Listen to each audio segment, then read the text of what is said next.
Your surname is older than you think. Beneath every Egyptian family name lies a memory of a river that never stopped flowing, of temples that touched the sky, of dynasties that ruled for 3,000 years before the pyramids ever fell silent. Most people believe the age of the pharaohs is gone, buried, forgotten under sand and centuries. But the truth is stranger than that. The bloodlines never disappeared. They scattered. They survived conquest, empire, and faith. And they carried something with them, encoded quietly in the names passed from father to son, whispered across 100 generations. 10 Egyptian surnames, 10 hidden doorways into the world of kings, priests, warriors, and scribes. Each one a key, each one a locked room in a house that has stood for 5,000 years. And by the end of this video, you may recognize one of them. It might even be yours. Let's begin. To understand these names, you have to understand something unusual about Egypt. For most of its ancient history, Egypt did not use surnames the way we do today. A person was known by their given name, and by their father's name, and by the god or the city they belonged to. Identity was a thread. You were the son of someone, born in the shadow of a temple, sworn to a particular deity. Your name was not a label. It was a lineage, spoken aloud. Then came waves of change, the Greeks under Alexander, the Romans after them. And in the 7th century, the arrival of Arabic language and Islam, which reshaped names across the entire region. Later still, the Coptic Christians, descendants of the ancient Egyptians themselves, preserved older names that stretched back to the time of the pharaohs, guarding them like embers through the long night of empire. So today, an Egyptian surname is like a layer of sediment.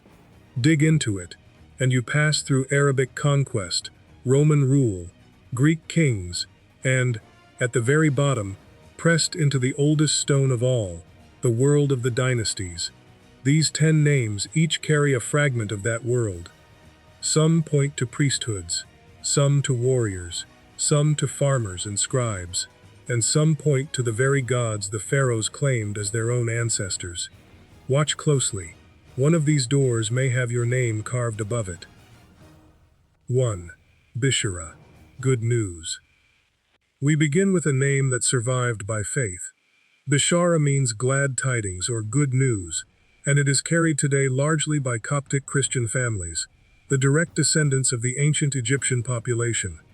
While much of Egypt changed with each conquest, the Copts held on to older roots, and their names became a quiet act of survival, a refusal to be erased.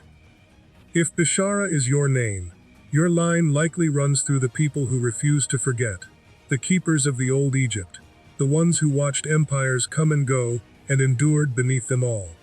Rome fell, the Greeks vanished, and still they remained. This is a bloodline of persistence, of temples turned into churches, of memory refusing to die, even when the world demanded that it should. 2. Fahmy, the understanding one. Fahmy comes from the Arabic root for comprehension and intellect. In the world of ancient Egypt, one class above all others was defined by knowledge, the scribes. The scribe was rarer than the warrior and more powerful than the merchant.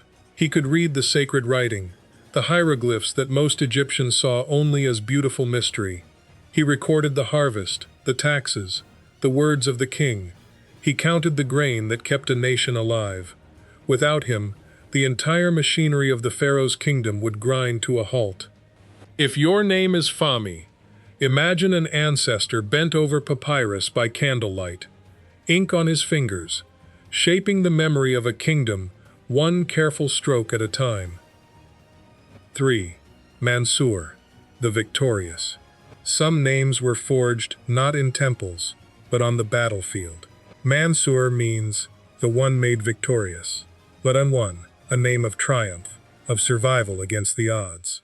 Egypt's history is a history of defense, of borders held against invaders from the east, of Nubian campaigns to the south, of the great chariot armies that thundered under the banners of the new kingdom pharaohs across the sands. To carry a name of victory is to carry the memory of those who stood at the edge of the empire and did not break.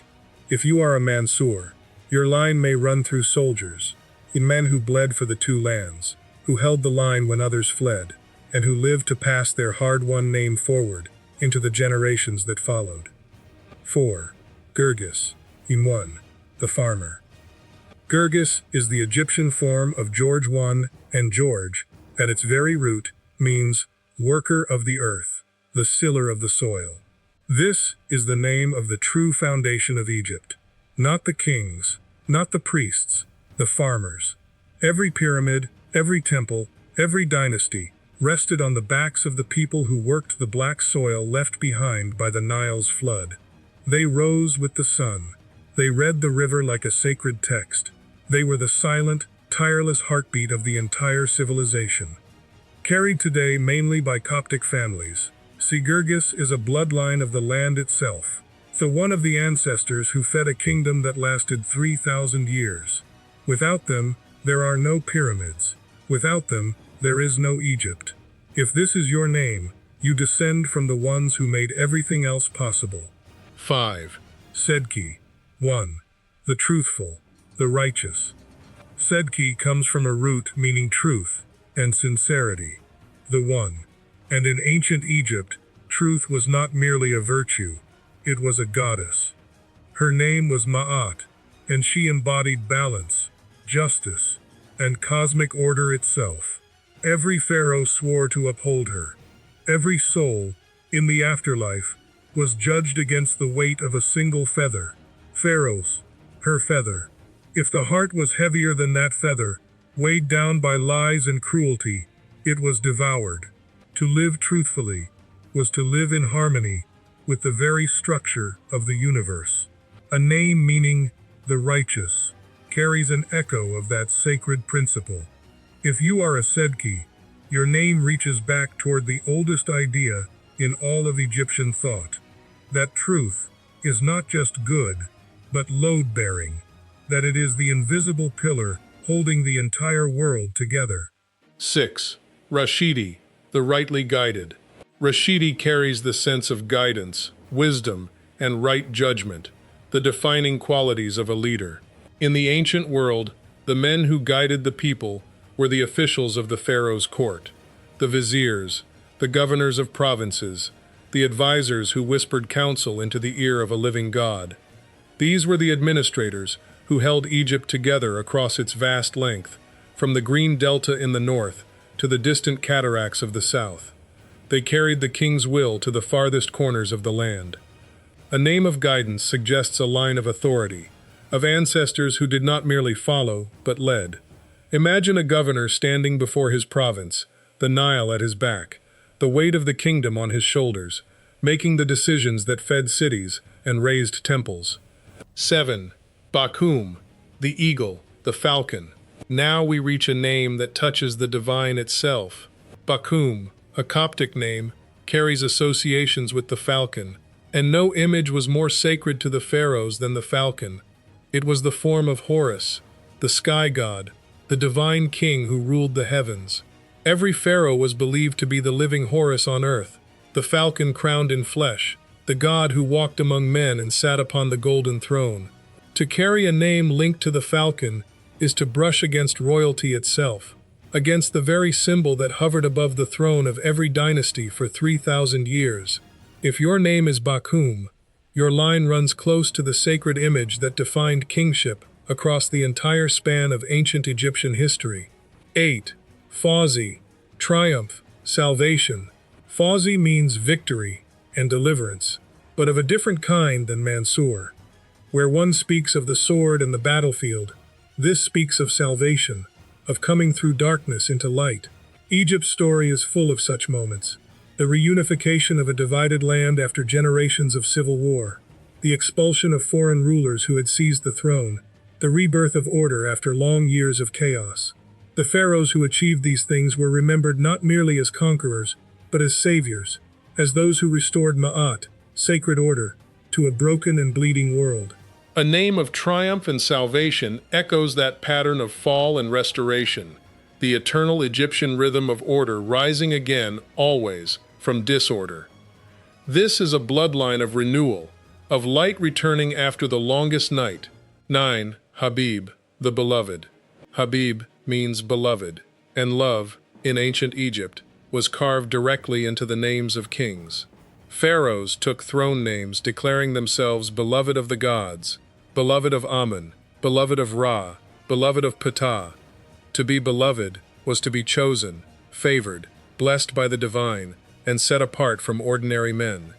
It was one of the highest honors a name could possibly carry, reserved for those the gods themselves had marked as their own. A name meaning the beloved carries that same ancient sentiment, the idea of being cherished, of belonging to something far greater than yourself.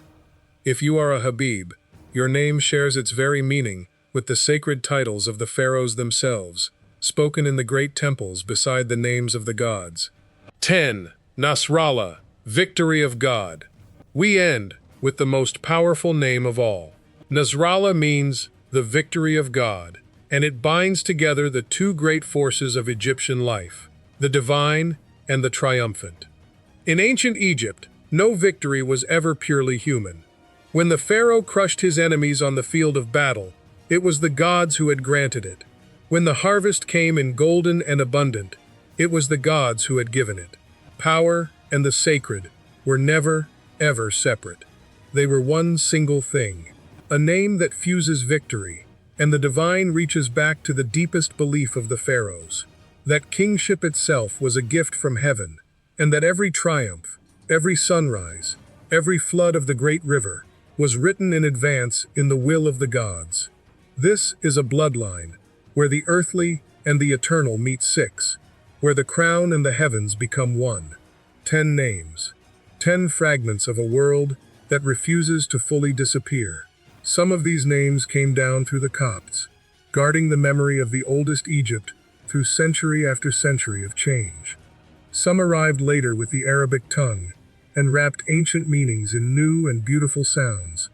But all of them carry an echo 6 of scribes and soldiers, of farmers and falcons, of truth and victory, and the beloved of the gods. The pharaohs believed that to speak a name was to keep it alive, that as long as a name was remembered 6 spoken, written, carried forward 6, its owner was never truly gone. This was not poetry to them. It was survival. It was eternity. They carved names into stone, into gold, into the walls of tombs meant to last forever, so that death itself could not silence them. And here you are, 6,000 of years later, on the far side of empires they could never have imagined 6, still carrying one, still speaking it, still keeping it alive. Your surname is not just a word. It is the last surviving stone of a temple that once touched the sky. It is a thread that runs back through conquest and faith, through Rome and Greece, and the age of gods, all the way to the black soil beside a river that has never, in 5,000 years, stopped flowing. The dynasties are gone. Their kings are dust. But their names walk among us still. Maybe one of them is yours. If your name appeared on this list, or if you carry an Egyptian name we didn't mention today, write it down in the comments below. Tell us where your family comes from. Let's see how many ancient bloodlines are watching this very moment, scattered across the whole world, and still connected by a single thread of sound. And if you want to discover which ancient civilization your surname truly comes from, whether your roots run to Egypt, or somewhere older and stranger still, the next video is already waiting for you right now, just on the screen.